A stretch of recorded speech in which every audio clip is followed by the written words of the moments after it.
give us today. So, Professor Ahmad, welcome once more, and please, the floor is yours. Well, thank you very much. I'm very grateful to the Observatory for organizing this workshop, uh, which reports on a 3-year program on sustainable development. It started off initially as a program on urban transitions, financed by the UK government through the Coalition for Urban Transitions. And I worked together with a number of Chinese colleagues in universities and research research institutions. And we are grateful to the Chinese Academy of Social Sciences for making available quite a lot of data and also for participating in the research. It was picked up by the Asian Development Bank, and we ended up providing inputs to the formulation of the 14th five-year plan. So I'll talk a little bit about some of how the research has been utilized in the Chinese context. The idea also was to look at not just China, but if one is interested in G20 countries or emerging market countries in general, that one needed a country with a different political system. And therefore, the comparison with Mexico was important in looking at similarities, but also differences that might occur across political systems. Although the objective initially was to look at climate change and urban transitions for climate change, it became clear to us very soon, at the start of the pandemic, that the fault lines that one sees in public policy were similar. And in many respects, climate change is like the pandemic in slow motion. So what you're seeing as a result of the pandemic is also relevant for solutions for climate change in general. So let me begin to share my screen, if I may.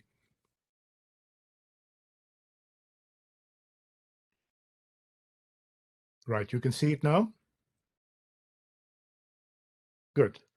So really looking at the cases of China and Mexico, but the implications are more general for G20 countries, particularly the emerging market countries, but also some of the industrialized countries. I think the case of Italy comes to mind, or the United Kingdom, where the spatial issues are critical, for example, in the UK government's leveling up policies.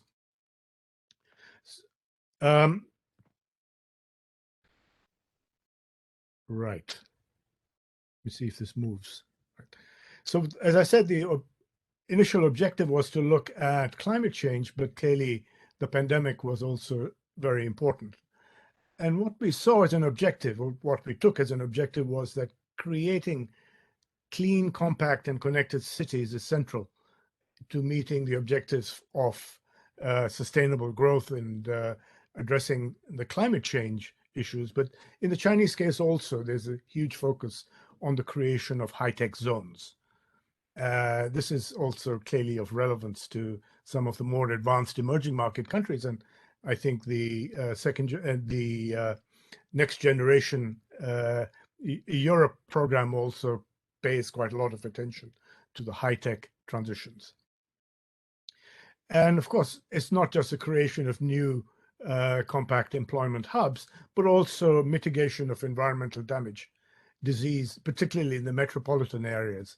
And here the focus on informal sector and disadvantaged communities within the large metropolitan areas is of particular importance. And of course, all this implies is that you don't have a static problem, but people move as a result of shocks. And you have now, we have had major migrations in the past, and clearly in Mexico and in China, this has been the case, and that these represent opportunities, but also risks.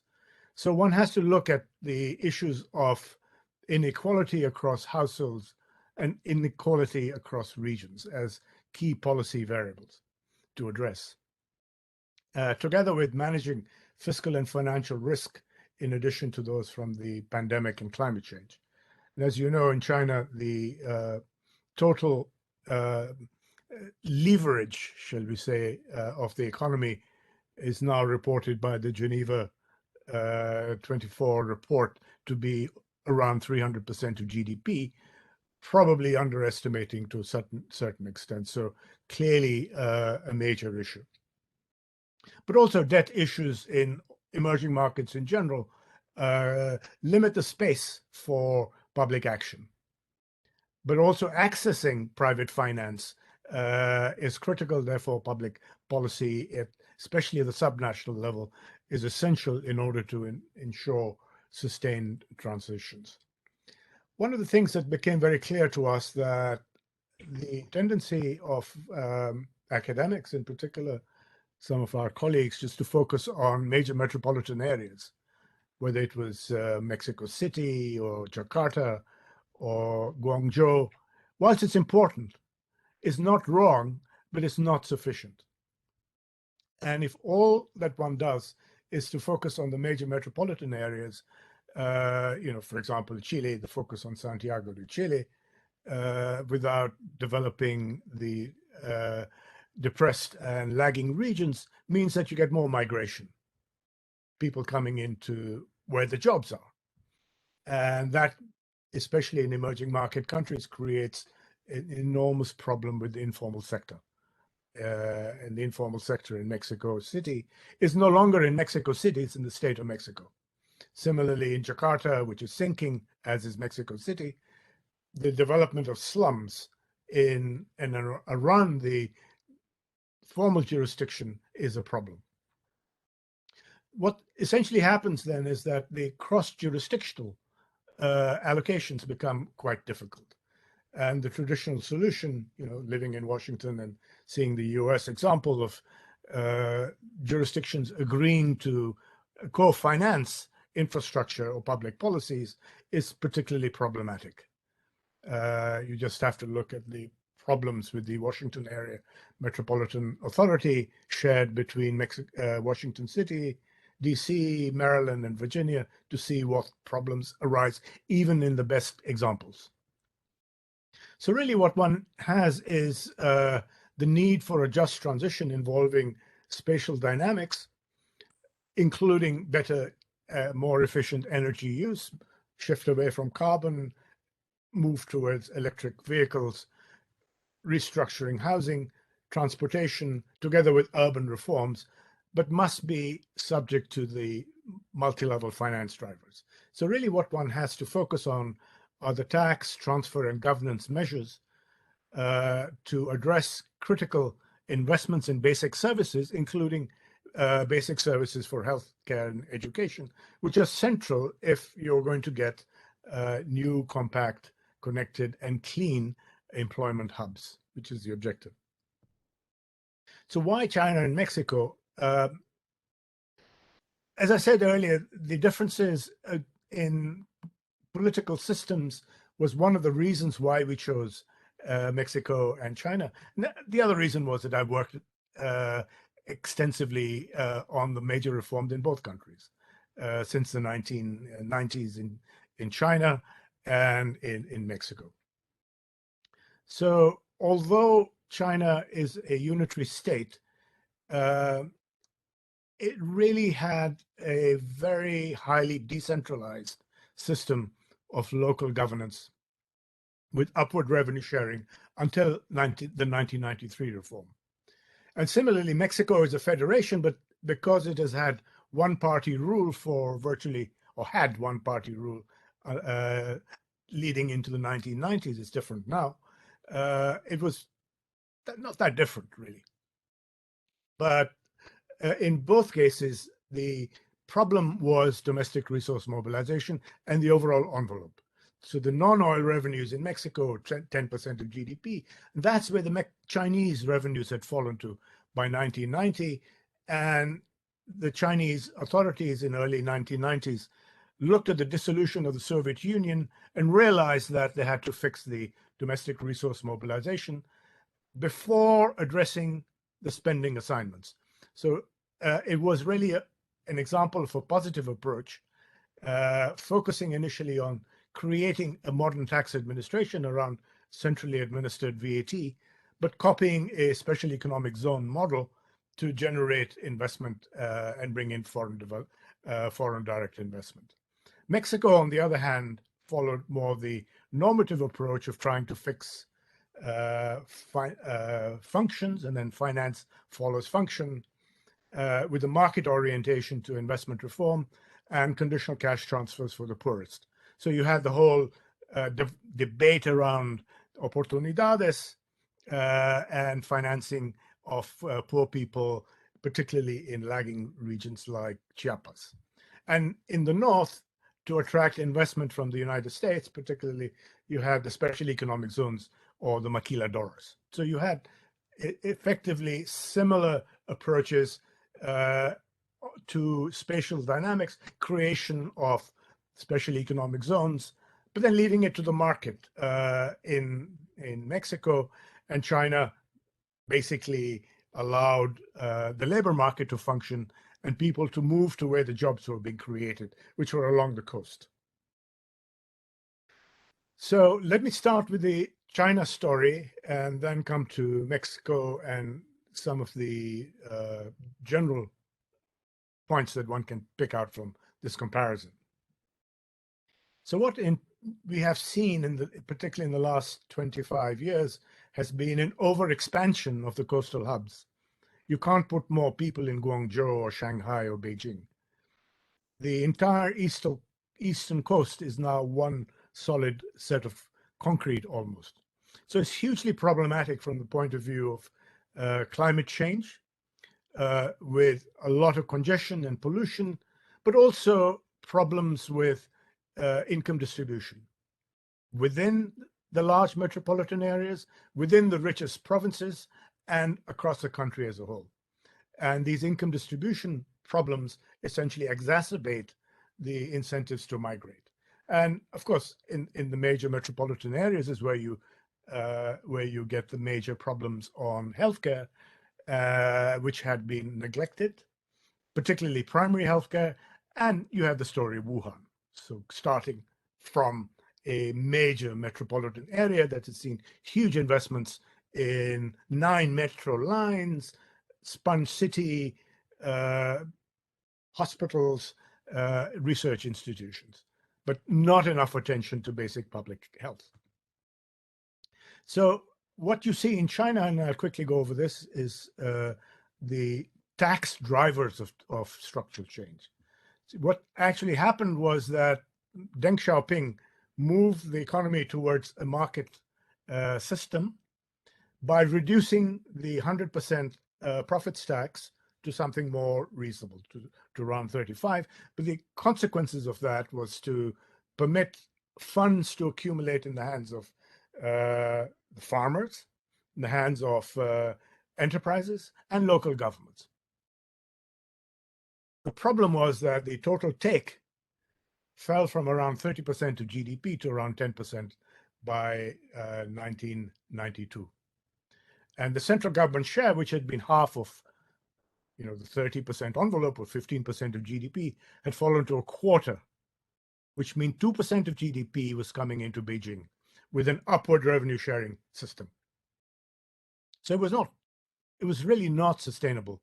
And they looked at the collapse of the Soviet Union, inability to provide redistribution or investment, and they said, we have to fix this. So basically they had to start, and this is the positive approach, political economy approach as it's now known, is to start with the revenue side, strengthen domestic resource mobilization, and start with the value-added tax, and did it very well to offset gainers and losers across provinces.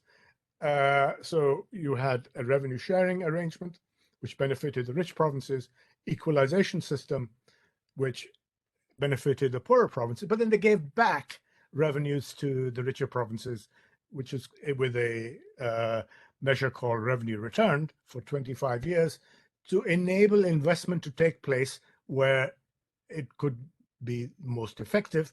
And because they had limited connectivity and poor infrastructure, this was along the coast. So you had the special economic zones, Shenzhen, Pudong, in around Guangzhou, and Shanghai, and those became centers for employment.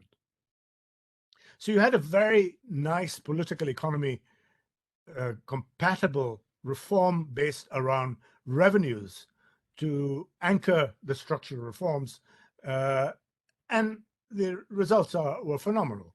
You had, double-digit growth for over a quarter of a century, 750 million people taken out of poverty, 500 million people migrated to cities, most of them along the coastal areas. And in revenue terms, of course, it was also phenomenal. Within 3 or 4 years, it moved from 10% of GDP to around 20%, and the central government share came back to 50%. The central government had the space to carry out the investment. So the fiscal drivers, the tax reform, was central in creating the structural change that supported the new hubs. The problem is that these new hubs are too big. And they're along the coast, they're export oriented. The inequality in Guangdong, the Gini coefficient for Guangdong, we looked at this in 2015, was higher than the Gini coefficient for China as a whole. So even in the richest provinces, you had a huge dispersion in service delivery and in inequality. And of course, we had major migrations from within the provinces and across provinces coming to the big hubs. And these are the hubs you see along the coast. So there's buildup of congestion, there's pollution, huge risks, especially with the local financing model. And this is central because these are the critical drivers of structural change looking ahead. So what actually happened as a result of this was a Western development strategy, which the World Bank had supported around 2000. So they said, what you need to do is to put in infrastructure and investments in the West, the poorer West, and in the interior. So they put in high-speed railway lines, this major investment in airports and connectivity. But people kept moving to the east, to the coasts, in spite of the investment in infrastructure. This is a little bit like the investment, north-south investment in Italy. It just enables people to move quicker to where the jobs are. So you had continuing migrations to the eastern regions, which are the richest regions. And, the Harris-Todaro model clearly works. So people move to where they expect higher incomes. And firms actually don't move to the lower wage jurisdictions, because it's, if you're producing in Xinjiang or Qinghai and you have to export from Shanghai or from the eastern coast, it's an additional cost. So essentially, the directions of trade influence greatly where the location of investment takes place. So the idea really is to move investment inland, and the question is, how is this going to be done?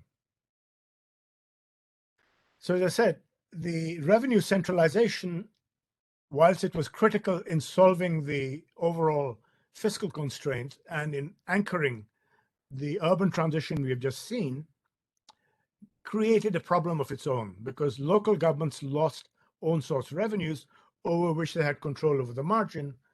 And as a consequence, the central government in the budget law of 1993 did not permit local governments to borrow. However, you could set up an urban development corporation off budget or a local government financing vehicle for investments. And these were based on essentially proceeds of land sales in and around the large metropolitan areas, which is an element of land value capture. Land value capture has two components. One is land sales, and the other one is a betterment levy or a betterment tax.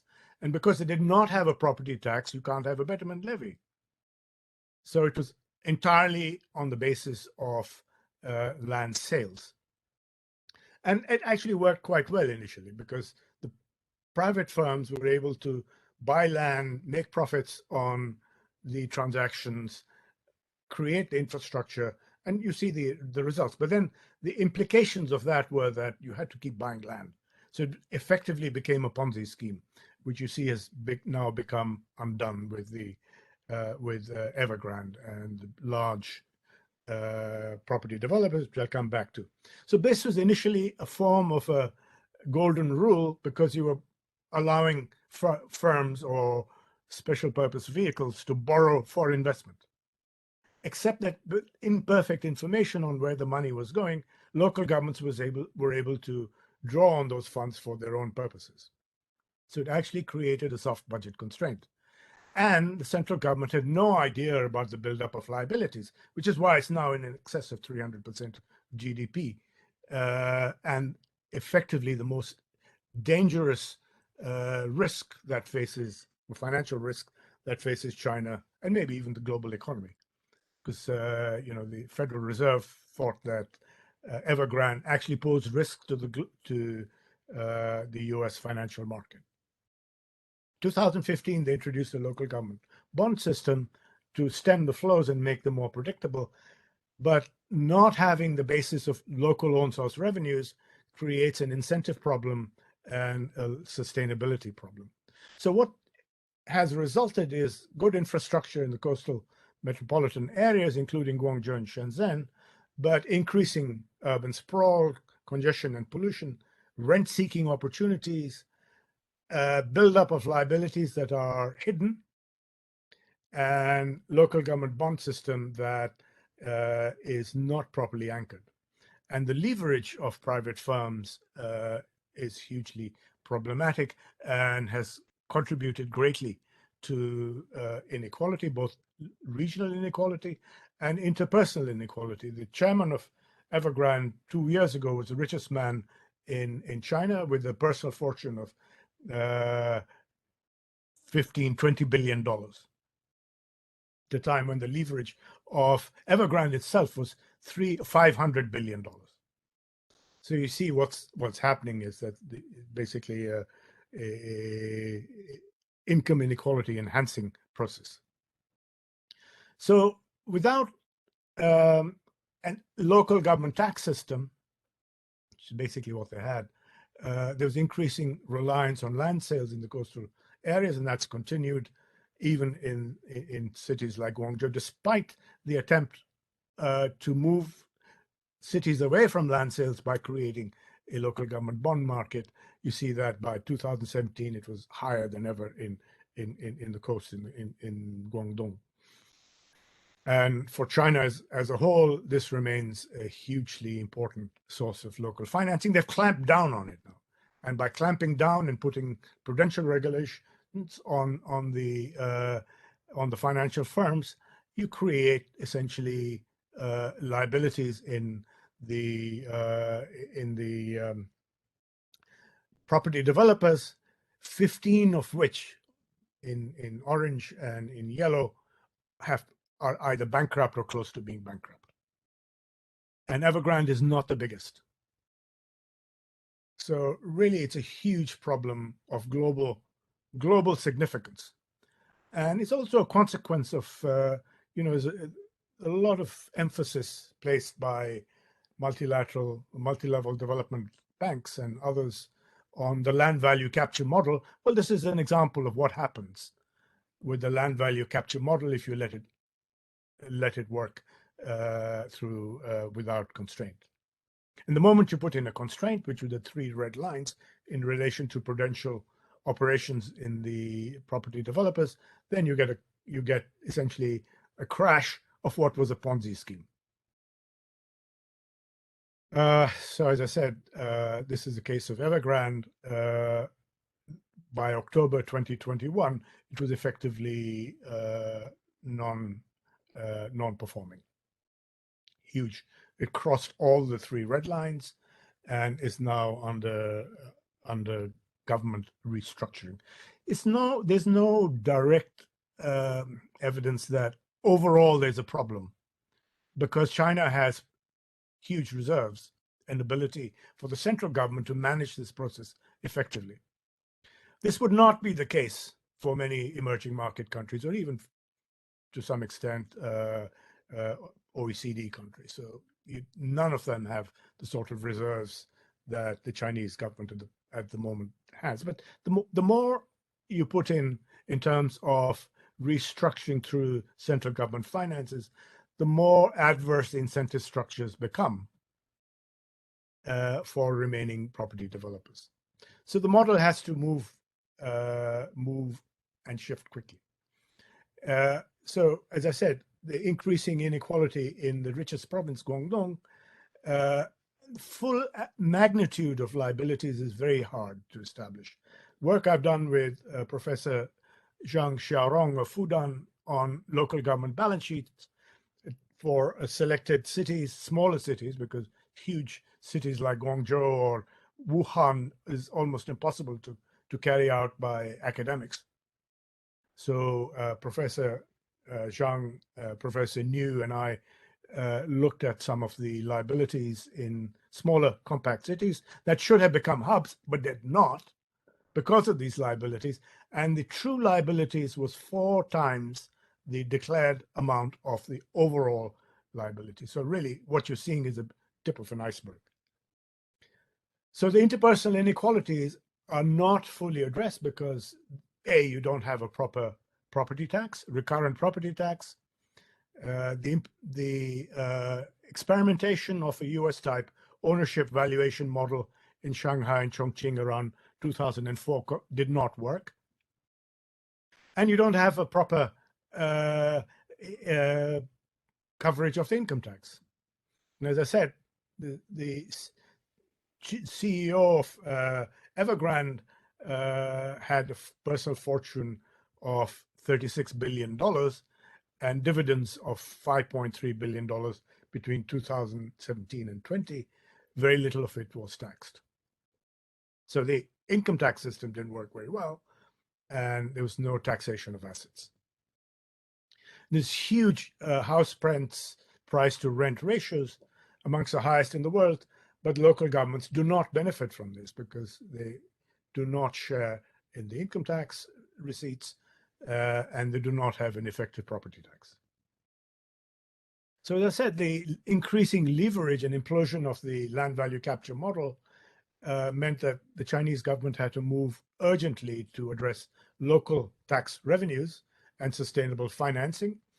And following the work we did, the 14th Five-Year Plan endorsed the development of local own source revenues, and have now, the State Council has just last month authorized widespread pilots to begin to look at some of the options. As I said, the US-type property tax experiments in Shanghai and Chongqing, now almost 20 years on, have failed to raise any revenues. So what we proposed was a beneficial property tax along the lines proposed by Alfred Marshall in the late 1800s, based on location, size, cost of service delivery, but linked to the cost of service delivery. So basically creating a link between the local tax and the provision of local services. This is hugely important because it gets around what is the major constraint with local asset taxation is a political economy problem of people with assets but low incomes. People on fixed incomes or people who inherited property living in city centers. And that's been the major constraint with property taxes in India, for example, or in Mexico.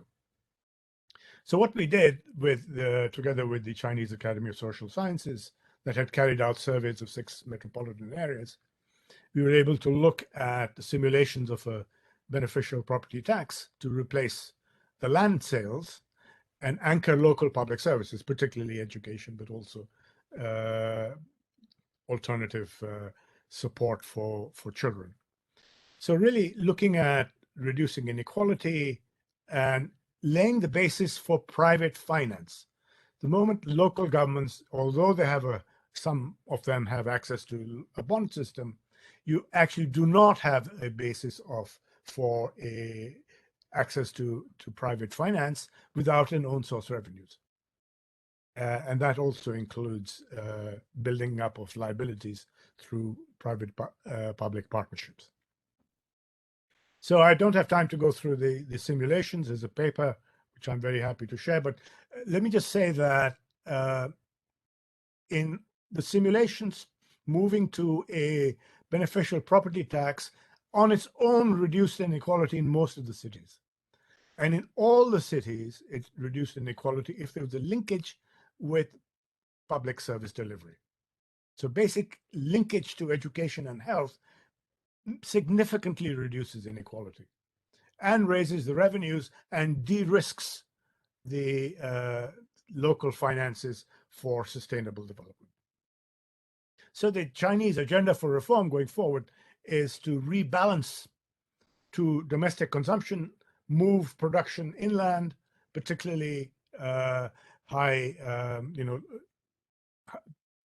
high employment generating, labor intensive production, closer to sources of demand, domestic demand, and that's a dual circulation, while maintaining exports and high-tech exports in the existing metropolitan hubs. And the Greater Bay Area idea, which is 9 cities, Guangdong, in Guangdong, which includes Shenzhen, Guangzhou, and also linking to Hong Kong, is to create a high-tech zone to enable the incubation of new technologies, have the infrastructure, including with the IPOs and creation of the new value chain. So really a major structural reform measure of great significance. But it needs to also begin to address the fiscal risks and liabilities and deleveraging the property sector, which is anticipated, but without abandoning the growth.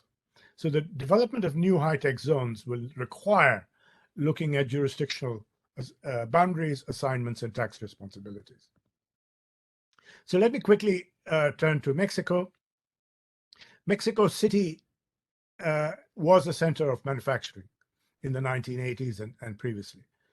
And it had become too big and polluted. It is sinking, perhaps not as fast as Jakarta, but it's still sinking. And migration continues to Mexico City, despite the structural change that has taken place with NAFTA and moving a lot of industry into the special economic zone in the north. So the structural transformation of the changing trade regime transformed Mexico City and moved production to the north in the Maquiladora zone. And a lot of the infrastructure that was financed and created in the 1990s with NAFTA was essentially linked to project-related bonds without state guarantees. Unfortunately, this resulted with the tequila crisis into non-performing loans that then degenerated quickly into a subnational debt crisis, a little bit like Spain in 2008, where liabilities in the cajas linked to local development for tourism quickly morphed into a non-performing loans and a banking crisis, which is effectively a subnational debt crisis. So the model, which was in operation in Mexico and also in Chile and other parts of the world, propagated by the international agencies, was that you basically leave in public investment to market principles, do it transparently and cleanly, like in Chile, and then give conditional cash transfers to people who are left behind. And you have the Mexican Oportunidades Progresa program, which was much celebrated by the international agencies and copied all around the world, the conditional cash transfer Progresa.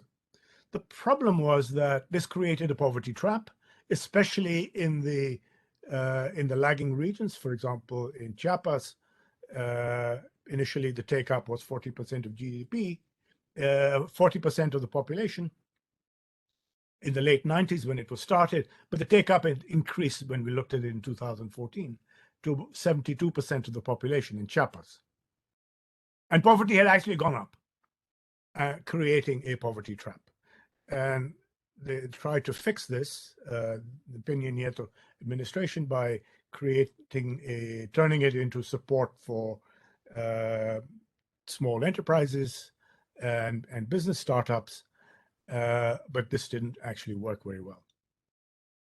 And it was abolished by the López Obrador, left-wing López Obrador administration in 2019. So basically, the political economy of reform requires looking at gainers and losers of the national tax reforms, which Mexico copied China and did very well in 2013. But the main safety net was shifted to a universal minimum pension, which is 65 y más. So it's 65 and above get the universal pension if they don't have an occupational pension. So that is now the main safety net rather than conditional cash transfers. So of course, this then has an implication of how you carry out urban transformations. One of the most important elements, both in the Chinese case, but also in Mexico, was a value-added tax. And fixing a value-added tax created a level playing field. And it was allowing firms to locate to whichever part of the country they wanted to take advantage of wage advantages or infrastructure advantages, but get full refunds on export. So the creation of the full value-added tax created this level playing field and permitted foreign direct investment outside the special economic zones, including Querétaro and other Central American states. It also raised revenues, but particularly the value-added chain provides information on rent seeking and for income taxes. So it provides a basis for cutting down on cheating and tax evasion. So some of the successes in Mexico, this is really how the value-added tax used to work. With a high registration threshold, it was easy for firms to cheat. And more than the cheating on the payroll tax, which Santiago Levy talked about, it's cheating on all taxes. So what the value-added tax did was full information, and also it created a free trade zone in the entire country. So it had huge investments throughout the country, not just in the special economic zones. It's a hugely important point. Much of these were automobile related, so the change to electric vehicles will require a major shift in some of these investments, because this is linked to largely to trade with the United States. So Japanese companies or European companies, VW, or US companies allocate. And then, of course, you had even aerospace coming in and investing $1 billion in Querétaro. It's a nice, compact, small city. So really the sort of city that people want to live in, has good public services, and from where you can export. And it doesn't have to be along the coast. So the provision of infrastructure created a new special economic zone of the whole country, almost the whole country. And the almost is actually quite important. The South didn't benefit. So you had reasonable growth in the North or central states. Southern states in the last 15 years have had negative growth, the red and the orange. And huge differences between Chiapas and Mexico City, for example. And what we find, sort of looking at doing some convergence analysis, the emergence of clusters, different types of clusters, with Mexico City and Chiapas not even in any cluster. So Mexico City could be in Europe, and Chiapas could be in sub-Saharan Africa. Literally unconnected. So Mexico City has remained a magnet for migrants. There's been a lot of very good work done by, including my colleagues at the LSE, on a new structure for Mexico City, reducing traffic, rebuilding the historical center, a little bit like the transformation in Torino following the Olympics. So the center becomes very attractive. And and unfortunately in Mexico, it meant that people coming into the Mexico area were not actually in the jurisdiction of Mexico City. They were in the state of Mexico. So the informal sector moved outside Mexico City jurisdictions, but still there, and people are still coming. And the city is sinking.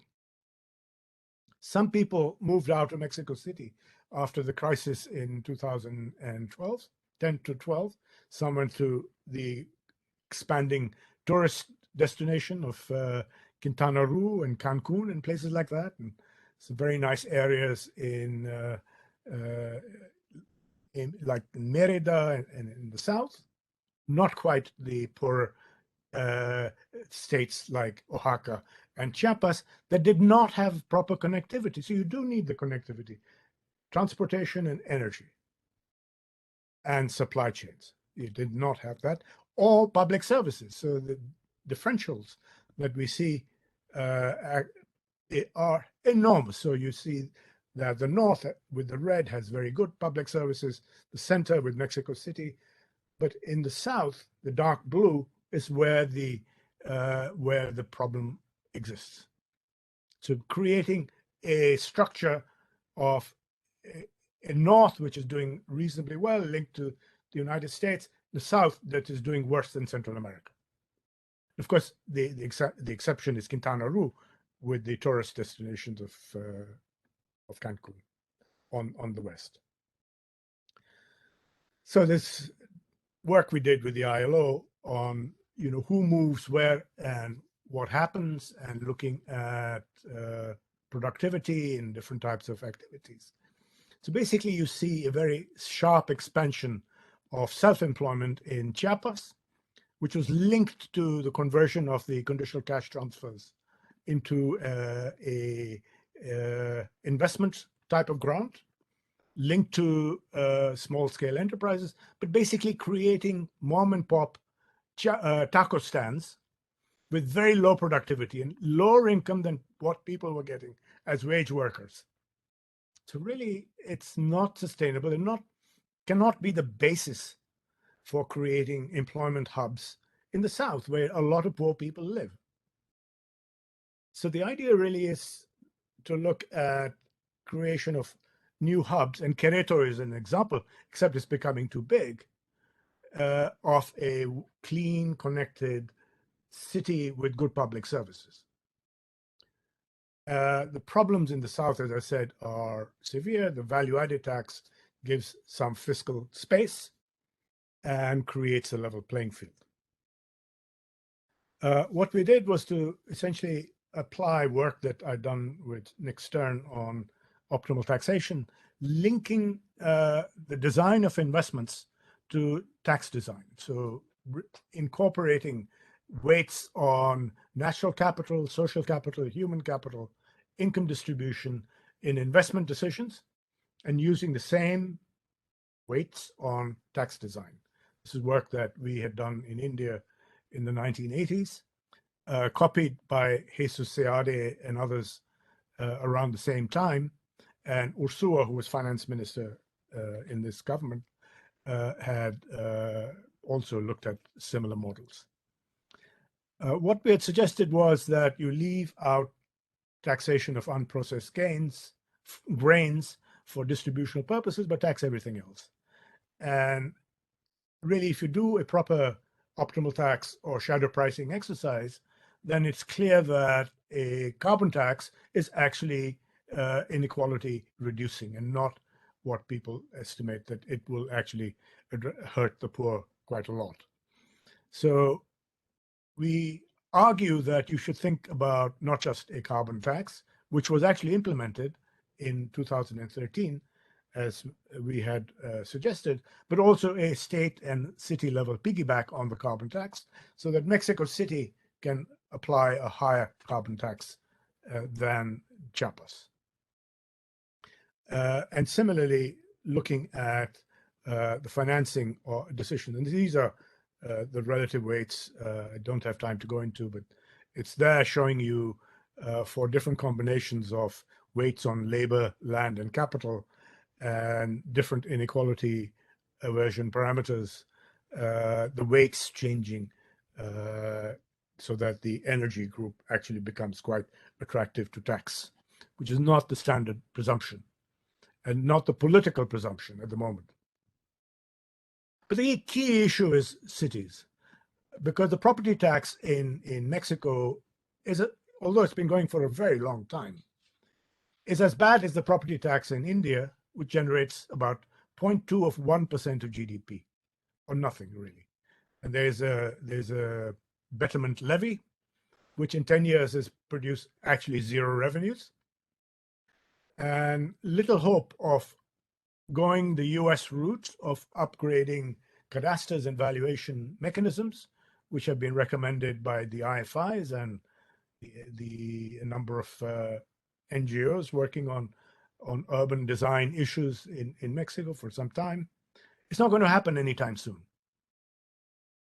So what we worked on, including colleague Hernan Vizcarra, and also with the ILO, is generalizing a model that I'd worked on with George Ambrosio and Yeli Yerbrandi for the European Commission and Sub-Saharan Africa, is again the idea of a beneficial property tax. And we simulated 1.5% of GDP for Mexican cities, and that permits a very rapid transformation of cities to be able to provide directly public services and also access private finance, particularly a local government bond system. And just in itself, a per square meter tax is very much higher in Mexico City than it would be in Chiapas. So in Chiapas, it would be 87 pesos per square meter, and in Mexico City, over 400 pesos. So that itself creates incentives for firms and households to move.